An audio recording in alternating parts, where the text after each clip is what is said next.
The EMP happens, and he's like nowhere near home, 200 miles away. 200 miles away from home, and he grabs his bug out bag. He stays the night in his car, grabs his bug out bag when he figures out what's going on, and starts walking home. And the man is suffering for like what, the first 5-6 days. Right. And kind of the only thing that's keeping him going is that he knows if he just keeps going, he'll get back in shape. And it took him over a month to get home. Yep. Walking from Tallahassee back to his area in Florida, which was down yeah. Anyhow, it's a great story. I love it. I mean, there's some problems here and there, but you're like, I can live with that mess up in the story. It's legit. It can make it work. Sometimes you just got to add a little creativity in there, but that's fine. But I'm telling you, that's a training manual if there ever was one. I'm just saying. And It's got a lot of good ideas in it. A stands for angry. Angry American is his pen name. Dude in real life is a survivalist teacher. Yep. I just think it's funny because if you try to Google him, they try to say that his name means average American, and he actually has a blog post. He's like, yeah, that's BS. No, it's Angry American. Right. That's what it is. No ifs, no ands, no buts. I'm like, okay. Exactly, Tim. Slop the hogs, plant the fields, and milk the cows. I intend on keeping hogs. Hogs are a great commodity. Easy to keep fed too. Just saying. Yeah, it's a thing. Anyhow, we've gotten so far out of here. I'll take a nice meteor strike. That way they can't blame anyone. No, man, but you're talking about extinction. I don't want an extinction level. I want a shot at being around. Just saying. Well, I've said for a long time that my ideal lifestyle would be going back to an agrarian lifestyle, but I get to keep penicillin in the interwebs, right? Because I don't want it. Because I don't want to die from a paper cut. Okay. Because that was literally, people don't realize, man. Before antibiotics, you're a cowboy and you're out there, you're setting fence, and this was back when the barbed wire fences were first invented, right? You nick yourself. Oh, old Jessup, he nicked himself a week ago, and now we got to bury him. Yeah. That was a thing before antibiotics, guys. Let's hear some people complain about the load board for a few. That's what Brian said. Hey, Nick, good to see you, buddy. You've come into the survivalist mode of the Road Warrior Entrepreneurs show. We are discussing the end of the world apocalypse. Not necessarily the end of the world, just a world where the EMP has gone off and we're having to actually handle things. Just saying. It's been weird. Yeah. Hey, look at that. We got a new person. Hello, new sub here. James turned me on to your channel. Robert, thank you. Welcome. Sorry, we've gone way off the deep end today. We do really talk about business most of the time. Right? Today has definitely been an interesting day. Oh my gosh. Water Warriors, Wimpy said. Yes. Are you trying to say that I'm just carrying water for Mr. Swift over there? Oh my God. Work that in. Oh, good job. Speaking of doomsday, Trucker Tim said, my uncle actually believed in the conspiracy theory that the eclipse was not from the moon, but from planet X. Yes. Okay. That's a good one. Yeah. I'm just saying, man. Definitely, Robert, if you haven't been here for the whole show, feel free to go back and watch from the beginning, man, because we actually did talk business today. We asked some important questions and touched on that a little bit. Sometimes we just get out in the nowhere land and, sometimes 2 hours of talking will take you some weird places. Good God. And I'm going to work tomorrow, so I don't even have like a real time off this week. It sucks. I had to go prep the truck to be OTR, which is a whole different loadout in my truck than I'm normally used to. I had to go through cabinets and all this. Bless you. I had to go through cabinets and change my whole wardrobe out there and make sure I have stuff for this or that and that and this. And I'm like, good luck. Why haven't I had this stuff all along? So did the Keurig survive falling out of the back of the car? It did. It works fine still. Oh, okay. Yeah. I don't want to talk to you without your coffee. Dude, that thing ADHD full action. Right? Oh my God. So, but yeah, dude, that Keurig, I feel like it's bulletproof. Just saying. Yeah, that thing has taken so many tumbles, it's ridiculous. And that one took a tumble right out of the car into the asphalt. That was great. Yeah. Dang it. Now I caught your sneeze. You're welcome. It's that time of year. Oh my God, crazy. Maybe the Planet of the Apes wasn't so far off. Like legit. There's a new Planet of the Apes movie coming out. Dude, I saw the previews for it the other day. Looked kind of interesting. I like wait. what they've done with the reboot of that one. What's the name of that other movie with the long name that I can't say? We were just talking about it. Were with we? the yeah, you said you wanted to see it. It's League of something or Oh, League of Ungentlemanly, or no, the Department of Ungentlemanly Warfare. yes, that's another one. I saw the preview for that when I took Rosie out on date night last week, and it was great. That preview looked awesome. Yeah.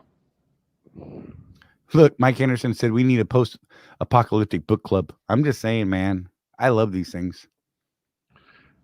Yeah, there's so there's a thing that Larry Wingett teaches that, and I've taken it to heart. I don't care if I'm reading fiction or if I'm reading business books or religious text or philosophy or whatever. I'm always looking for my one nugget, something that I learned from my reading experience. And the apocalyptic books, a lot of times, they have little tidbits of like the cool one, Charlie. I thought in the ones we're talking about is when Morgan makes that quote air conditioner out of Right? pop bottles. Yes, I dude, was that's like, brilliant. dude, I gotta try that. I just listened to that last week, that part of it, and it was funny. I'm like, oh man, that's great. Trucker Tim, real question. I've got to get my DOT physical done by the 4th. Do you know if places out of my home state can send the stuff that the DMV? You don't have to get it done in your home state. Unless you're in Oregon. Oh, yeah. That might be a thing. Oregon's persnickety about that, but it's the only state that I know of. So I always go to the DMV myself and hand it in, just because I'm paranoid about it. Because I actually have my license suspended when they first started doing all this weird stuff, where you had to self-certify. So I walk it in myself. But I think Swift will send it to your state licensing authority. Nope. They don't? Nope. They used to. Maybe they do. Maybe we should ask Tillman about that when we see him. I don't know how it happens. I said no, but I don't know. Yeah, I don't even know. I just know about the self-certification thing. I do it online, the self-certification thing. I do it online every year every other year. And I've never had a problem with it. I know other people have had problems with it, so I don't even know. The cool thing about Utah is you can just show up to the DMV if you want to and stand in line, or you can be smart and make an appointment. And this is another one of those things that make me a bad person, maybe. But I really enjoy going in there with my appointment number and going right past that line of people that are standing in line. And they all have cell phones out. They're looking at their cell phones, so they could have, made an appointment. Yep, I do have a book club on the Mighty Network, the subscription site. I'd like to see a little more engagement in there. I can't remember the last one I did, but yeah, I think I might do Atomic Habits next on that one. That's a really good one. But you guys that are in the network already, and we're gonna relaunch it here soon-ish. Take full advantage of it. Engage. Make comments. When we have the classes, and we give you homework to do, talk about the homework in the chat. Get ideas from other guys. They might like I say, they might be here and you're here, and the whole point of the group is that we all help each other get to that next level, and that really does require engagement. Hey Tim, so Tim said you have to go to the DMV yourself to register your new medical card and then send Swift the receipt from the state showing you registered your card. I just got done dealing with it. I'm going to say that is not true. And I'm going to There's say a it's not macro for true. that. Well, wait, I'm going to say it's not true based on the following. They will send you a message after you got your DOT physical done, right? Saying that you have so long to get, let your DMV know. And then here's what deal. I never sent Swift a copy of my receipt. I did it online. No, I've never done that either. I registered online, and as long as when they do go check it, it's verifiable through your DMV, it's done. You don't have to send them a receipt. I know it's the easier way to do it, but I'm not doing the extra clerical work. Sorry. I'm not required to. I'm not going to do it. Just, whatever. We got enough crap we got to do. I'm not doing other people's jobs for them. Sorry, that sounds terrible. You're a bad man. Maybe. And I don't think this is true either. You'll lose. Dumb Slow Cooper says you'll lose your CDL and have to retake your driving test. I don't think so. Nope. My license, because things in the state of Oregon are interesting on a good day. When they switched over to this thing, my license was suspended, even though I had sent everything in, and I got a nice little letter saying, "Hey, we suspended your license." I had 30, 90 days, whatever it was, to get it squared away, right, without having the CDLA taken off my license. Most of these licensing agencies will give you a grace period. The problem, though, Charlie, with a lot of us is like I'm not necessarily home every single month, right? Right. So that letter might come, and Donna may or may not recognize it for what it is.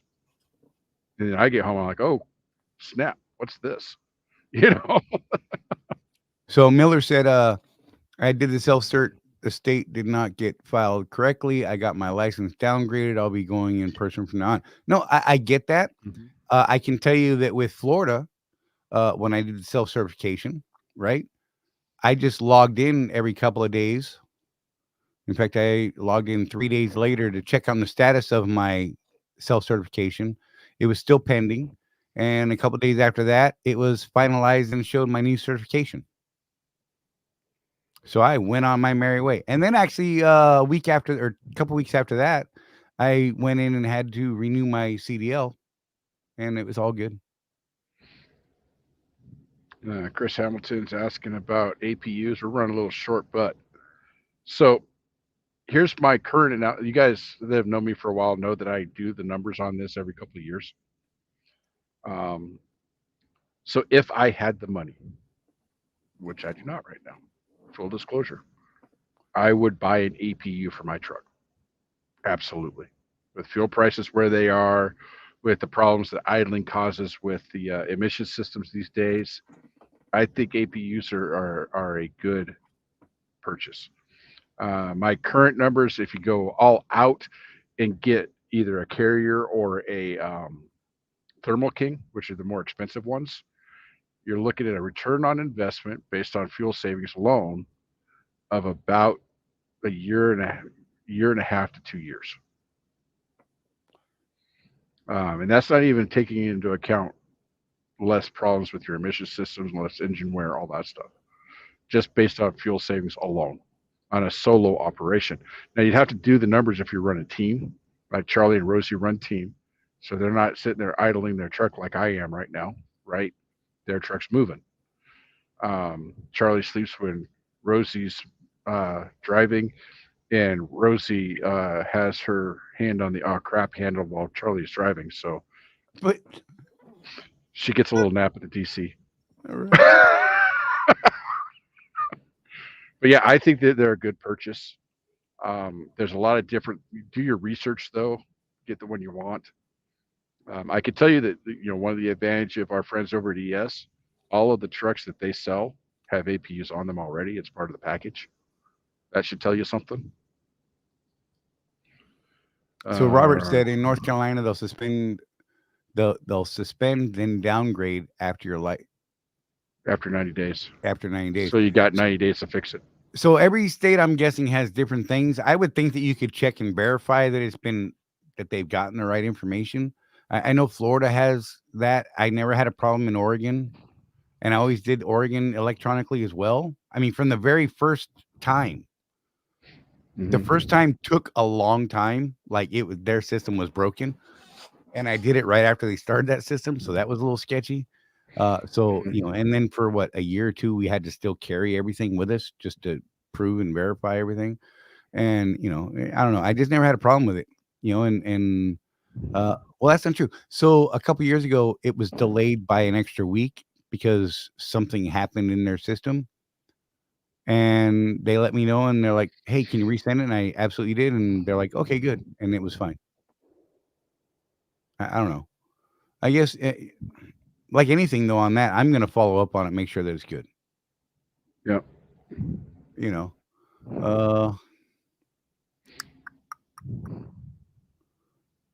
I mean, there's a lot of different things.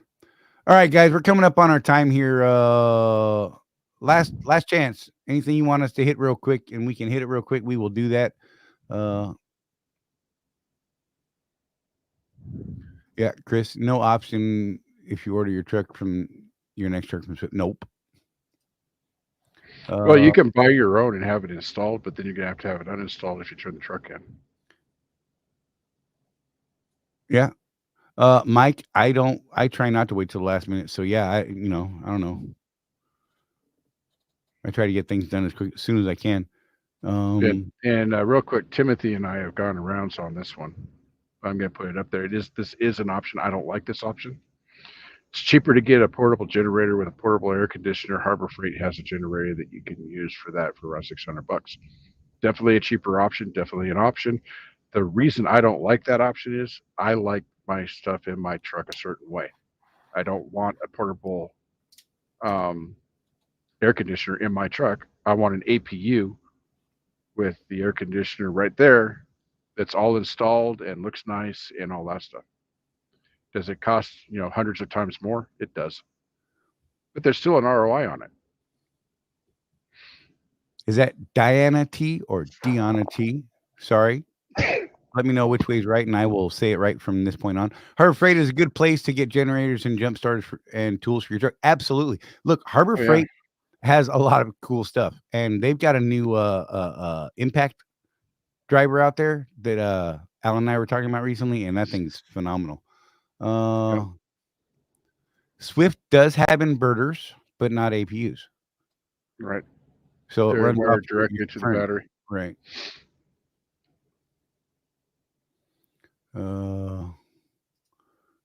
Military says, then you want a tri-pack, Jeff, not an APU. Auxiliary power unit is a tri-pack. RC tri-pack. Oh, sorry.